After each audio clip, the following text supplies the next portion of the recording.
4-kaseta, 2-yo'l. Oyisha biznikida 1,5 oy qoldi.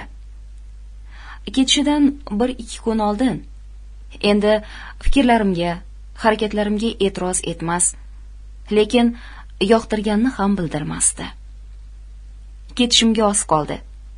Esdalik uchun rasmga tushaylik, dedi. Rozi bo'ldim. Tayyorlandik. Butunlay o'ranib kiyinmoqchi bo'lganida, buning o'rniga jaket kiyishini aytdim. Ikkilandi. Ko'ndirishga ko'p urindim. Suratxonaga jaket bilan keldi. Endi xursand bo'lishim mumkin edi. Muvaffaqiyatga erishgandim. Men o'zimni g'olib keldim deb hisoblardim. Rasmxonada boshini ochib, bo'yanib, pardoz andozda suratga tushishini iltimos qildim. Ko'ndirdim. Lekin rasmga tushib bo'lgach, bo'yoqni yuvib tashlab, boshini o'rab oldi. Men sevindim. U pushaymon bo'ldi. Bezovtalandi. Va 2 kundan so'ng Diyorbakirga jo'nab ketdi. Ma'lum vaqt xat yozishib turdik. Maktublarda ba'zi jihatlardan o'zgarganini aytardi. Opa-singillarim, Yaratgan bizning qilgan ishlarimizdan xabardor. Har on bizni ko'rib turibdi. Uning amrlarini qanday bajarmoqdamiz? Buyurganlarini ado etib, qaytarganlardan qaytmoqdamizmi? Oshiq ma'shuqlik deb fahsh yo'liga kirib qolishdan Allohning o'zi asrasin. Bu yo'lda Allohning hadlaridan, chiziqlardan chiqib qolmaylik. Qaytmas yoshlikni qo'ldan chiqarib qurbon qilib qo'ymaylik. Zaif e'tiqod. Bolli-kuyu muhiti og'ir bo'lishiga qaramasdan, manzara jihatidan Izmirning eng go'zal joylaridandir. Dengiz, mehmonlar, narigi tarafdan qarshi yoqaning bir bo'limi uzoqdan juda chiroyli ko'rinadi. Bolli-kuyuning oldi tomoni, Debekboshining ustki tomonida joylashgani uchun Qozifa qal'ada kechadigan yoshlar hayoti g'arbga moyil va zaif. Qal'a restoranlarida, go'shalarda behayolik odat sanalgani uchun shu ahvolga mos o'sayotgan yoshlarni albatta ko'plab uchratasiz. 3,5 yil avval Bolliqo'yda yashaganimizda Diyorbakirda menga tengdosh xolam biznikiga mehmon bo'lib keldi. Tengdosh bo'lgani uchun ismini atab murojaat qilaman. Oyisha o'rta bo'y, sariqqa moyil, ko'zga yaqin, tartibli muhitda tarbiyalangan, biroz siniq, lekin oq ko'ngil, yaxshi qiz. O'sha paytlarda juda o'rangan holda kiyinib yuruvchi, diniy mavzularda sobit fikrli, tariqatga bog'langan qiz edi. Fursati bo'ldi deganda kitob o'qirdi. Kitob o'qishni sevgani holda diniy bilimi yuksak emasdi. U diniy mavzularga muhabbatli, men esa aksincha islomdan nafratlanar edim. Diyorbakirga har borganimda bahslashardik, lekin bir fikrga kela olmasdik. Biznikiga kelganda ham bahslashardik. Bir-birimizni o'zgartirmoqqa qat'iy kirishardik. Fikrlarini yoqtirmasam-da, o'zini juda yaxshi ko'rardim. Lekin pardozi ustiga chorshof yopinganida yoki sharf bog'laganida unga ham achinar, ham qoloq deb o'ylar va bu holdan qutqara olmaganim uchun xafa bo'lardim. Oyishani tengqurlarim bilan tanishtirdim. O'zga jamoatlarga olib bordim. U nafratlanadigan mavzulardagi kitoblarni o'qishini qulaylashtirdim. Oyisha biznikida 1,5 oy qoldi. ketishidan 1-2 kun oldin endi fikrlarimga, harakatlarimga e'tiroz etmas, lekin yoqtirganini ham bildirmasdi. Ketishimga oz qoldi.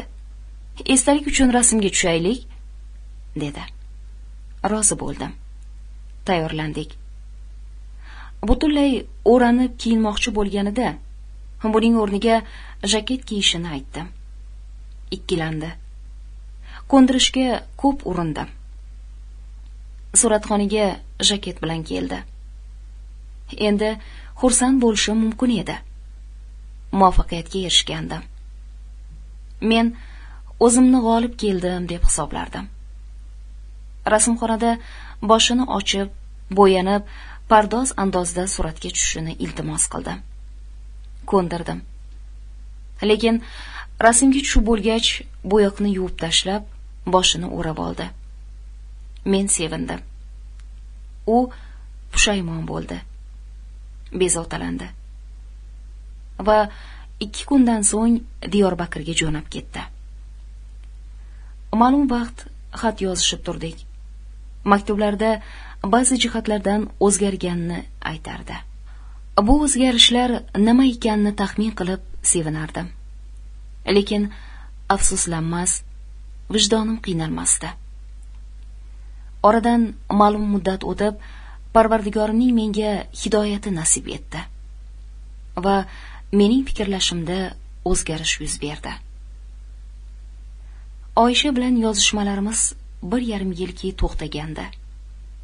Men Diyorbakirga bordim. Bu gal men Oyshalarnikida qoldim. Lekin u juda ham o'zgarib ketgandi.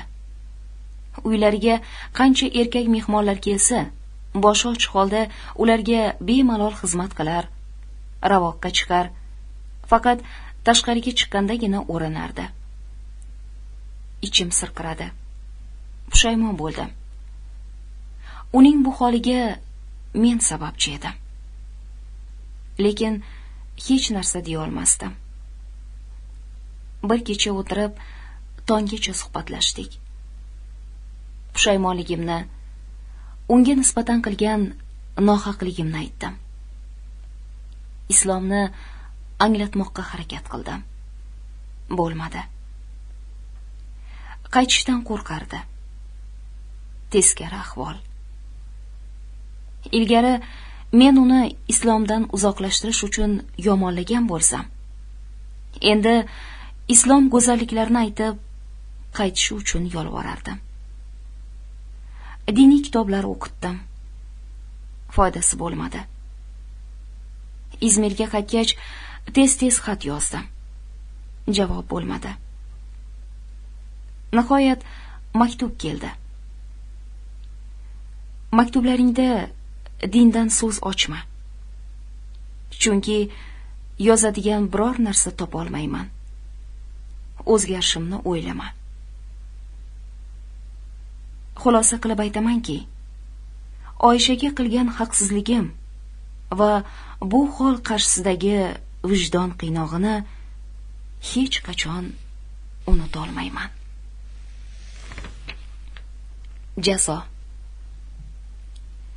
Bu yer eski shaharning eng sokin ko'chalaridan biri. Ko'chamizda ko'p mutavozi kishilar yashaydi. Bu ko'cha boshqa ko'chalarga o'xshamaydi. G'iybat, mishmish bu yerda yo'q. Yo'qsillarga yordam qo'lini uzatib, ko'ngillariga nur sochgan shu ko'chada o'sdim. Oilamiz ham islomiy yashadi. Zotan bu ko'chada ochiq-sochiq yurguvchilarning o'zi yo'q edi. Har kim o'z holicha islomiy hayot kechirishga harakat qilardi. Men uyimdagilarni va mahalladoshlarimni juda ham yaxshi ko'rardim. Ular sof ko'ngil odamlar edilar. Usmon bobom juda oq ko'ngil inson edi. O'sha paytlar 6 yoshli qizaloq edim. Hali ro'mol o'ramasdim. Usmon bobo mening boshimni silab, "Sening isming Amina. Qanday go'zal ism. payg'ambarimizning onalarining ismi. Agar boshingni o'rab yursang, shu ismga munosib bo'lasan, derdilar. Boshlang'ich maktabni bitirdim. Boshimni o'ragancha namozimni o'qirdim. Uyimdagilar meni Imom Xatib litseyiga yubormoqchi edilar. Lekin men Anqaradagi AG litseyida o'qib, hamshira bo'lishni istardim. Bu yerda IXLga olmaganlar uchun o'rta maktabga kirdim. Maktabni darslardan tashqari boshimni ochmasdan bitirdim. Uyimdagilar bundan xursand edilar. O'zgarmasligimga qat'iy ishonardilar. Va meni Anqaraga internatda yotib o'qishim uchun ro'yxatdan o'tkazdilar. Lekin ko'chamizdagi barcha qo'shnilar borishimni istamasdilar. Islomni tark etib, kufrga kirib ketishimdan qo'rqardilar. Va mening sevimli Usmon bobom uyimdagilardan yubormasliklarini yolvorib iltimos qildi. Uyimizdagilar esa unga ishonamiz. Inshaalloh o'zgarmas derdilar. Usmon bobo unday demang. Biz 20-asrda yashayapmiz. Bu zamonda o'zgarganlar shu qadar ko'paydiki, nuqsi barcha yoshlarga urmoqda, dedilar. Usmon bobom menga ham ko'p yolvordi. Ammo menda hamshira bo'lish istagi avj olgan edi. Usmon bobomga o'zgarmasligimni, ayni Amina bo'lib qolishimni aytdim. Mening borishga qarorim qat'iyligini bilgan Usmon bobom yig'lab-yig'lab ogohlantirdi. Ehtiyot bo'l Amina, aslo o'zgarma. Seni botqoqqa boshlamoqchi bo'lganlarga aldanib qolma. Ko'zimizni nigoron qilma, dedilar. Anqaraga ketarkanman, qo'shnilarim bilan ko'zda yosh ila xayrlashdik. Maktabda o'qishni boshlaganimdan beri na boshimni ochdim, na namozimni qoldirdim. Avvalgiday edim.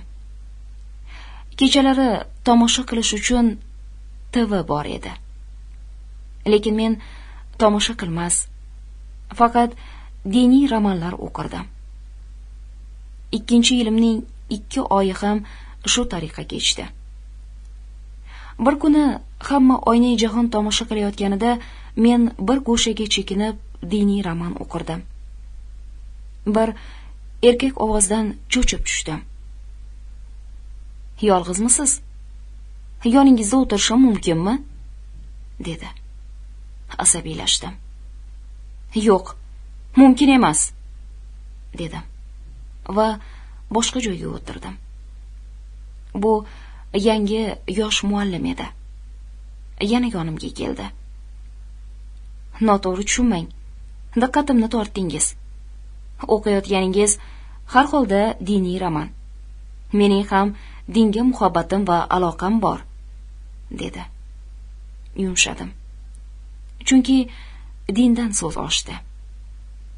Men erkak bilan yolg'iz qolish taqiqlanganini, kitob berishimni aytib ketdim. Ertasi kun shanba edi. Dam olish bo'lgani uchun tashqariga chiqqandim.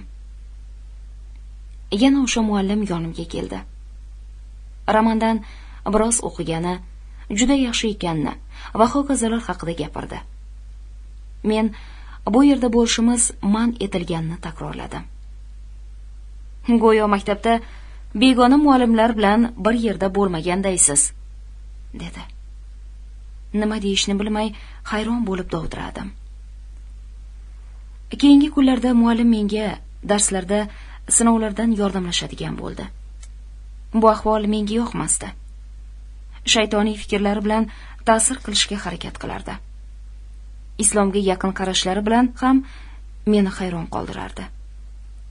Ajabo, islom yangilishmi yoki shayton?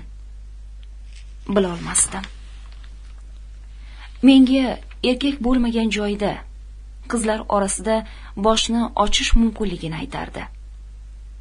Erkak bo'lmagach hech narsa qilmaydi deb o'ylardim men ham. Dugonalarning orasida boshimni ocha boshladim. Namozlarimni ham sekin-sekin kamaytirib borardim. Diniy roman o'rnini TV tomoshasi egallay boshladi. Endi maktabda boshimni o'ramasdim. Tashqarida yarim yumaloq chala-chulpa o'rardim. Ro'molimni yarim yorti o'rab, dugonalarim bilan tashqariga chiqayotganimizda ular hazillashib, "Qo'polliging qolmadi-da, zamondan ortda qolding", deya kamsitishar. Lekin men ularga quloq solmay o'ranardim. Bir narsalarni pichirlab kulishardi. Har doim katta ko'chadan ketardik. Bu gal jin ko'chalardan aylanib o'tishni istadik. Ko'chaga kirganimizda bir dugonam boshimdan ro'molimni tortib oldi. Hayron bo'ldim. Qanday qilib bu o'yinni avvaldan sezmadim ekan. Ro'molimni ikkiga ayirib qo'limga berdi. Bo'lganicha bo'ldi. Qayg'urdim. Ammo dugonalarim shundaycha ham qanchalar go'zalsan deya meni ovuntirdilar. Bozorga sochim, boshim ochiq holda bordim. Menda iymon bo'lsa, maktabga qaytardim. Ammo iymonimni oldirgan edim. Men ikkinchi o'yindan xabarsiz borardim. Dugonalarim meni istirohat bog'iga boshlab keldilar. 8 qiz bo'lganimiz uchun 2 stol atrofida joylashdik. Har stol atrofiga 4 kishidan o'tirishi kerak bo'lgani holda bizning stol atrofiga 3, nargisiga 5 kishi joylashdilar. Ko'nglimga boshqa narsa keltirmasdan, nega ular siqilishib bizning yonimizda bir joyni bo'sh qoldirishdi, deya o'yladim. Va so'radim. Ular mehmonimiz bor deyishdi. Mehmon o'sha olg'ir shayton muallim ekan. Keldi. Hayron qoldim.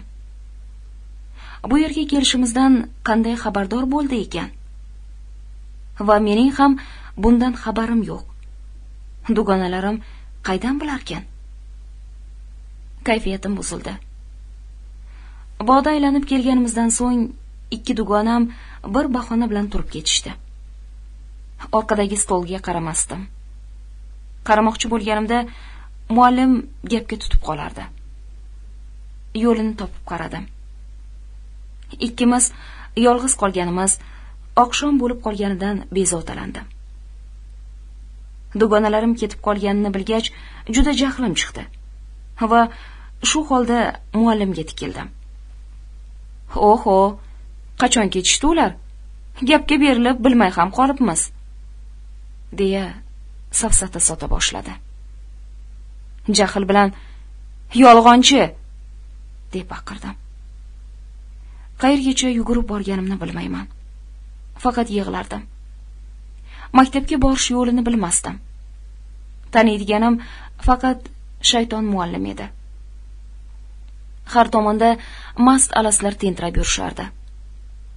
Muallim meni maktabga olib borishini aytdi. Faqat yo'l usti uyidan bir narsa olib o'tishini aytdi. Indamadim. Boshqa choram yo'q edi. Yo'l bo'yi suhbatlashmadik. U uyiga kirdi. Men eshik bo'sag'asida kutdim. Lekin soatlar o'tsa ham chiqmadi. Men muallimning oilasi bo'lsa kerak deb o'yladim va ichkari kirishimning zarari yo'q deya fikrladim. Ichkari kirishim bilan birdan eshik bekildi. U eshikning ortida ekan. Qo'rqib hushimdan ketdim. O'zimga kelganimda har taraf barbod, badbo'y hid taralar ichkilik ichilgani bilinib turardi. Yugurib chiqdim. Endi nima qilaman? O'ylay boshladim. Kezinar ekanman, bir kutubxonada Maktub nomli jurnalga ko'zim tushdi. Hozirgacha eshitmagandim. Oldim, o'qidim. Vijdon azobi rukni yoqdi. Yozishga qaror qildim va yozmoqdaman. O'qiganlarimga ko'ra, ba'zilar botqoqlikdan qutulib huzurga, oydinlikka, Allohga qovushgan. Men aksincha, oydinlikdan botqoqlikka botib yo'q bo'lib borardim. Endi nima bo'ladi? Uyimga qayta olmasdim. Otam menday farzanddan kechadilar, rad etadi. Onam shol bo'lib qolgandi. Oh, Amina, qaydasan? Endi o'rningda fohisha Amina bor. Oh, Usmon ota, so'zingizni tinglasam edi. Bu holga tushmasam edi.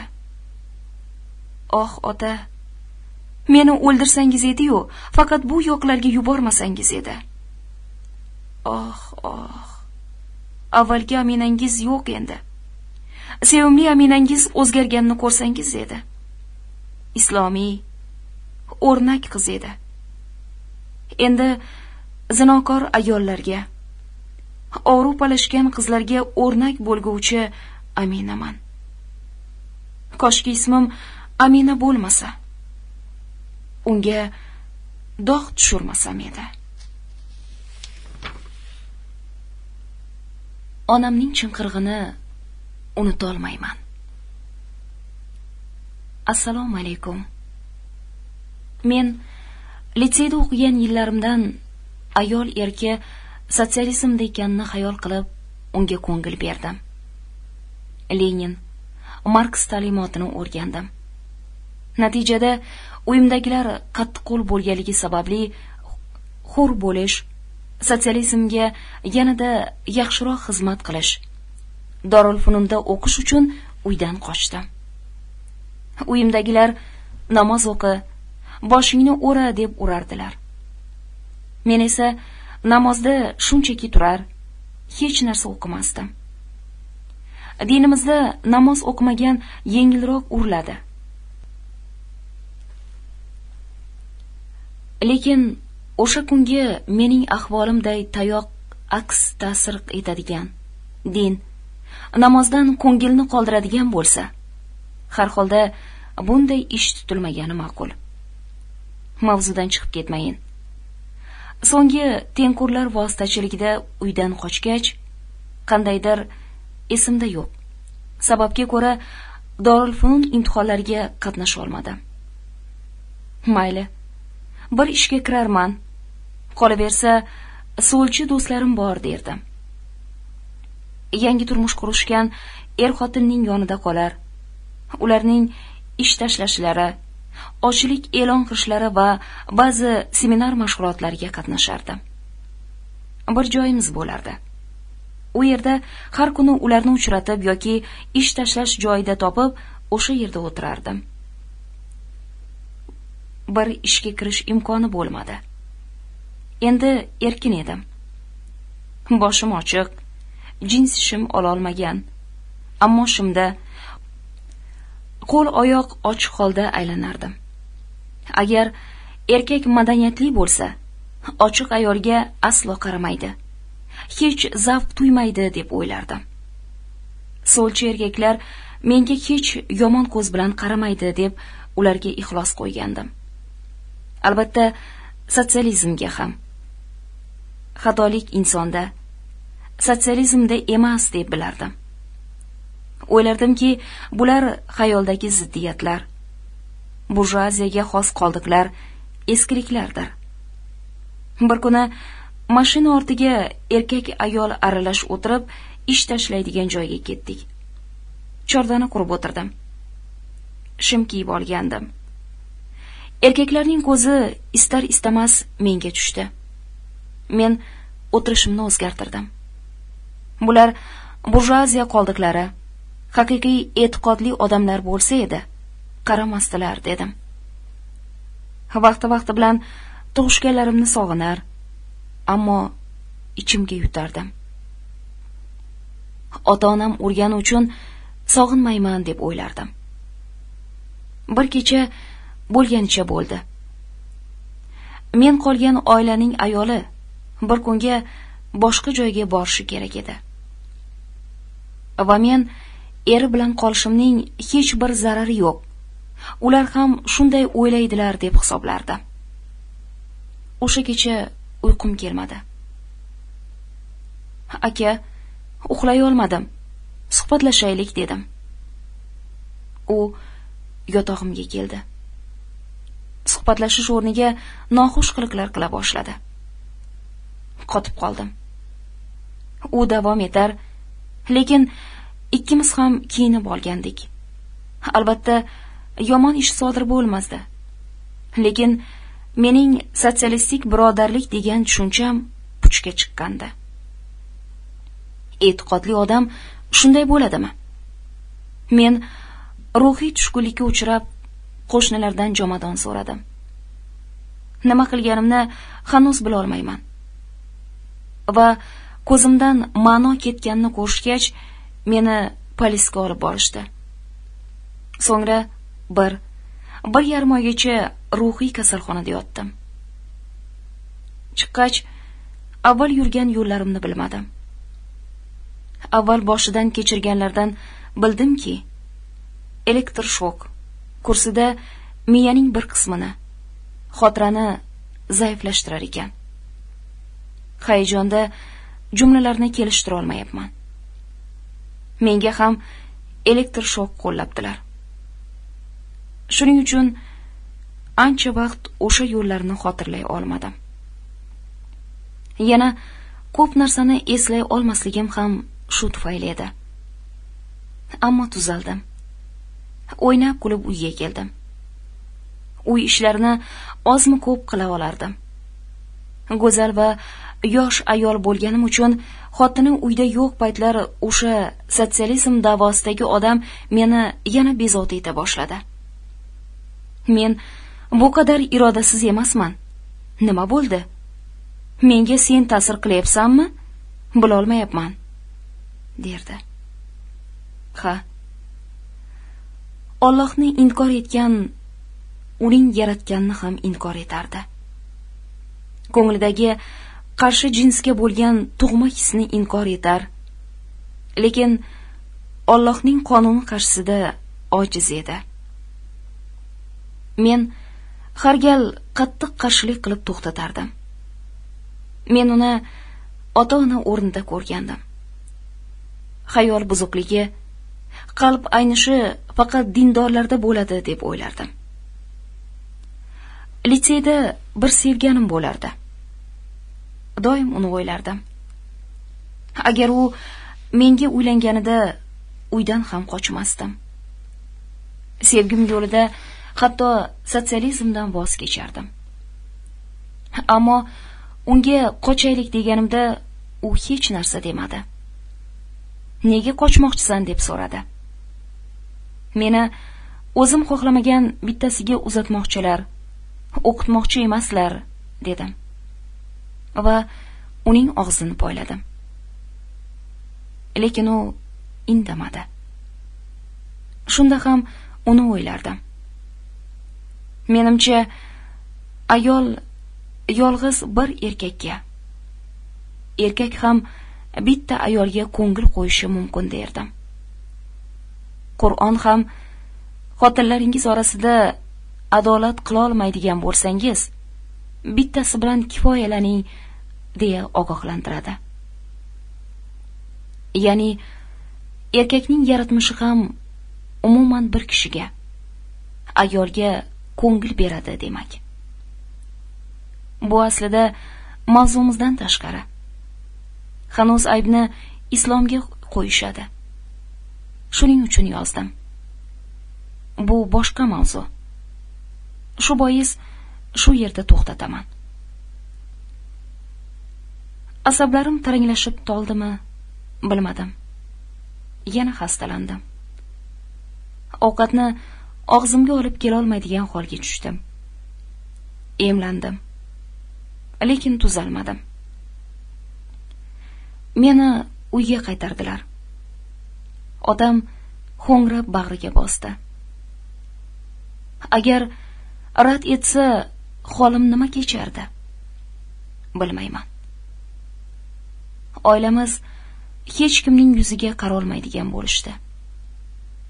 Qochib ketganimga 1 yilga yaqin bo'lgandi.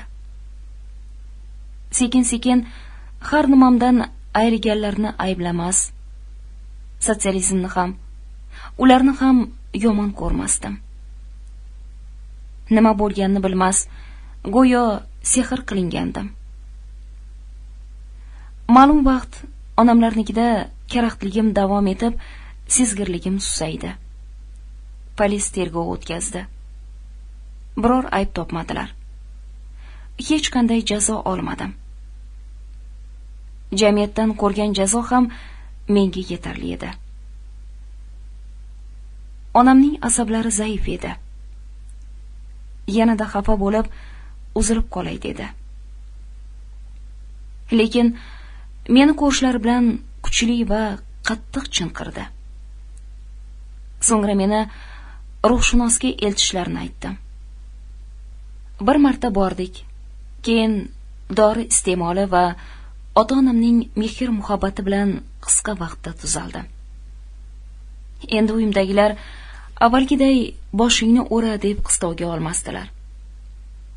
Lekin men o'zim mohiyatiga yetib yetmasdan o'rana boshladim. Ochiqlikdan hali nafratlanmasam-da, ko'nglim to'lmasdi. 1,5 yildan so'ng tanishimga turmushga chiqdim. Bir-birimizni juda yaxshi ko'ramiz. Bolalarimiz bor. Lekin ota-onasi boy bo'la turib, bizni uylardan haydashdi. Ishsizlik, uysizlik kabi turli iztirob va mashaqqatlar chekdik. Bir-birimiz bilan janjallashdik. Jaholat bo'ronlari hech yerda susaymasdi. Ishsizlik oqibati haddidan oshdi. Shu ketishda boshim og'rib, o'zimni yo'qotaman deya qo'rqdim. Chunki meni tinglaydigan, tushunadigan kimsa yo'q edi. Bir o'lchov, mezon ham yo'q. Erim esa oilali bo'lsa ham qizlarga gap otishdan tortinmadi. Endi esa Yevropada. U yerda ayollarga qaramayman deya so'z bergandi menga. Lekin shayton ig'vo qilib qo'ymas, menga ham tinchlik bermasdi. Bu orada zerikib siqildim. Yusuf va Zulayxoning ishqiy hikoyasini o'qiyin dedim. Qur'onda borligini bilmas, ishqiy roman kabi o'qimoqchi edim. Bu orada sekin-asta namozlarimni ko'paytirib, mukammallashtirdim. Qur'on o'qishni boshlang'ich maktabdayoq o'rgangandim. Ammo o'qimasdim. Ko'pchiligimiz shunaqa musulmonmiz. Qur'on o'qishni bilamiz. Islomni bilmaymiz. Bilolmayapmiz. Bunda kim aybdor u kim aybsiz bilolmadim. Xullas, gapni qisqa qilsam, Yusuf va Zulayxo qissasi ham ishq, ham hayot, ham ibratdir. Bamsoli yashayotgan hayotimizning o'zi edi. O'sha oyatlarni yodlagan inson hayotga tatbiq etsa, hayot maktabida bilimdon, turmushda esa tadbirli bo'lgan bo'lardi. Tengqurlarim menga bizga qanday ravo ko'rdingiz degan roman berib qoldi. Bir kunda o'qib chiqdim. Shundan so'ng azonlar, namozlar, kitoblar o'zgacha, yanada go'zalroq ko'rinadigan bo'ldi. Javonlar kitoblarga to'lib tursa-da, men ularni o'qimasdim. Endi esa ularni yutquday edim. Erimga Yusufni yubordim. Ammo u menchalik ta'sirlanmabdi. Hamma bir xil ta'sirlansa, ne bo'lardi bu olamda? Uning dardi boy yashamoq. Endi men o'qiganlarimdan olgan taassurotlarimni maktub orqali erimga aytardim. U esa hatto faqat hol ahvol so'raladi derdi. Bu orada islomni birdan o'rgana boshlab, uni hech kimga anglata olmasdim. Buning ustiga erimning uzoqdaligidan siqilib, bosh og'rig'iga yo'liqdim. Lekin endi ko'p o'ylamasdim. Islomni o'rganib, o'zgalarga anglatish vazifasini boshlab yuborgandim. 2,5 yilki Yevropadan juftim hamon kelmaydi. Turkiyaga borsam, yana ishsiz qolaman deya qo'rqardi. Xotin, farzand qayg'usi pul oldida kichik narsa bo'lib tuyulardi unga. Rizq beruvchi, tang va keng etuvchi Allohdir. Faqat musulmonlar rizq eshigini boshqalarga topshirib qo'yibdi. Uzoqdagi erimning ahvolini bilmasdim. Unga maktub bilan islomni anglatmoqqa kirishdim. Lekin qarshilikka uchradim. Bundan so'ng erim bilan bu borada ko'p mashg'ul bo'lmasligimga to'g'ri kelmoqda edi. Kommunistlarga, barcha botil bo'lganlarga baqirgim, hayqirgim kelardi. Siz ne qilsangiz qiling, yo'ldasiz. Islomga bog'lanmasdan foyda ko'rsangiz-da yo'qotajaksiz. Oldinda so'ngsiz bir olam bor. Biroz oldinni ko'ring. Ilg'or bo'ling. Bilmasangiz dard chekkaysiz, degim kelardi. Shuning uchun yozmoq istayman. Shaxsan ko'rgan kechirganlarimni. Menga musulmon ayol uy hibsida, oshxona mushugi, johil deb o'rgatganlarga yolg'on deb hayqirmoq istayman. Fikrimda Robiya kabi o'zgarishlar, evrilishlar bo'ldi. Ammo musulmoncha. Hayotimda esa meni vijdon tazyiqi tark etmayapti. Uydan qanday qochdim? Qanday qilib bunday isnodni onam, otam, uyimdagilarga ravo ko'rdim? Johil tuyg'ular yo'lida ularni parishon etdim. Va men yillar davomida musulmonlarga haqorat bilan qaradim. Onamning meni ko'rganidagi faryodini hanuz unuta olmayman. Vijdon azobida qoldim. Bu vijdon azobimni jurnalingizda yoriting. Yosh qizlarga ibrat bo'lsin. Balki o'qib xato yo'llardan qaytarlar. Garchi ko'plarning boshi tosh devorga urilmaguncha ko'zlari ochilmaydi. Ko'plar qattiq zarba yemaguncha uyg'onmaydi, o'nglanmaydi. Ammo nashrdan umidimiz katta. Chunki insonlar birday emaslar. Aqlli kishilar xatarli yo'ldan qaytishni biladilar. Duolaringizda men gunohkorni ham unutmang. 3 ta o'smirga ravo ko'rdim. Men 16 yoshida litseyga borgan o'quvchi edim. Istanbulda qoldim. Opam, pochcham, uyimdagilar chin musulmonlar edi. Katta akam meni o'z farzandiday qo'riqlardi. Har doim Allohga qayting. Allohga qaytgan musulmonlar chin akamga uni sevsa, barcha narsalardan ogoh bo'ladilar. Ularni Ummon orti ham, Yevropa ham ergashtira olmaydi derdilar. Lekin men bu so'zlarni yaxshi idrok eta olmadim. Har holda bir guruh tengqurlarimga ovunib, hammasini unutib yuborib, ular bilan kino va boshqa ko'ngilochar joylarga keta boshladim. Kunlar shunday kechar, pul chidamasdi. Pul qaydan kelishini bilmas faqat sarflardik. Hayotim tanazzulga yuz tutib buhronga duch keldi.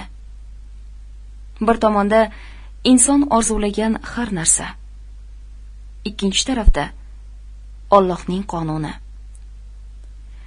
Birinchisini afzal ko'rsam, narigisini tark etishim kerak edi. Islomdan voz kechsammi? Yo'q. Qanday qarayman Rasulullohning yuzlariga?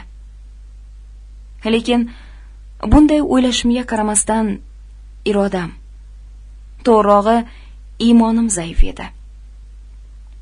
Natijada nima bo'ldi bilmayman. Uydan qochish, boshqa o'lkalarga ketib qolishni xayol qila boshladim. Tabiiy, buning uchun pul kerak edi.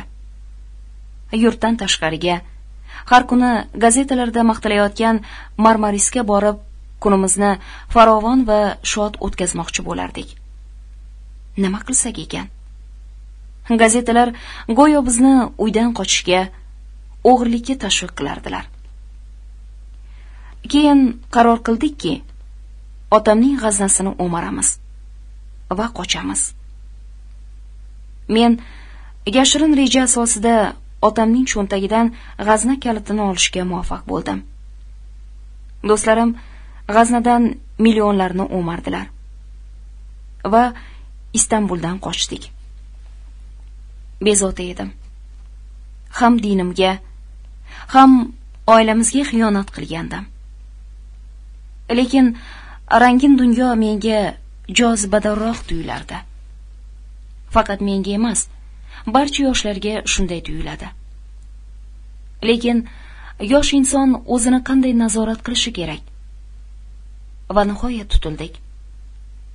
Otam ularga ham, menga ham da'vo qilmadilar. Bandai ojizlik, bir xato qilib qo'yishibdi. Ularni afv etaylik, dedilar. Lekin ular jazo olib, meni xalos qilishganini eshitishim bilanoq xafa bo'lib ketdim. Nega menga jazo berishmadi? Bu qanday tengsizlik? Bu qanday ayirmachilik qonuni? Kalitni bergan men edim-ku. Lekin men ozod etildim. Bo'lgancha bo'ldi. Nima qilsam ham bo'lmadi. Ular zulmning, ta'lim tarbiyasizlikning qurboni bo'ldilar. Qamoqdan qamoqqa o'tkazildilar. Men esa tashqarida erkin bo'lsam-da, hibsda edim. Doim o'zimni g'amgin his etdim. Ezildim. Bu vijdon azobi edi. Baxtli oilani ko'ra olmayman. Iqror bo'la qolay. Men o'zimni sevmayman. Hurmat qilmayman. Sababini qisqacha aytay. Men boshlang'ich maktab muallimi, nojoiz xatti-harakatlarim tufayli pavilyon, ko'ngilxushlik joylariga tushganlardan biriman. 7 yil o'sha yerlarda yurgach, u hayotdan jirkana boshladim. Bir pullik erkaklarga xizmat qilish jonimga tegdi va bu ishdan voz kechdim. 4-kasseta 2-yo'l tugadi.